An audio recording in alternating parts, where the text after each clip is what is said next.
পৃথিবী তার শেষ সময় এসে পড়েছে।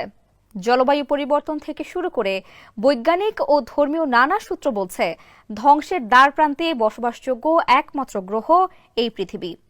তবে তার আগে শিগগিরই পরিবর্তন হতে যাচ্ছে সূর্যের দিক, অর্থাৎ চিরাচরিত নিয়মে পূর্ব দিকে নয়, বরং এই নক্ষত্র উঠবে পশ্চিম দিক দিয়ে। এরপরে সংঘটিত হবে কিয়ামত, ইংরেজিতে যাকে বলে ডোমসডে। সম্প্রতি বিজ্ঞানীরা স্বীকার করেছেন সূর্য পশ্চিমে উঠে পূর্বে ডোবার সময় ঘনিয়ে আসছে। তেমনই হলে কি হবে এই পৃথিবী আর মানবকুলের? বিস্তারিত থাকছে সানজিদা রহমানের প্রতিবেদনে।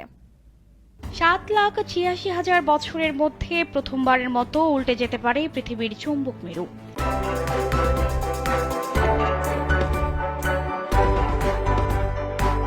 এমন বিপজ্জনক লক্ষণ দেখা দিয়েছে বলে জানিয়েছে বিজ্ঞানীরা। অর্থাৎ পৃথিবীর উত্তর মেরু দক্ষিণ মেরুর জায়গা নেবে আর দক্ষিণ মেরু জায়গা নেবে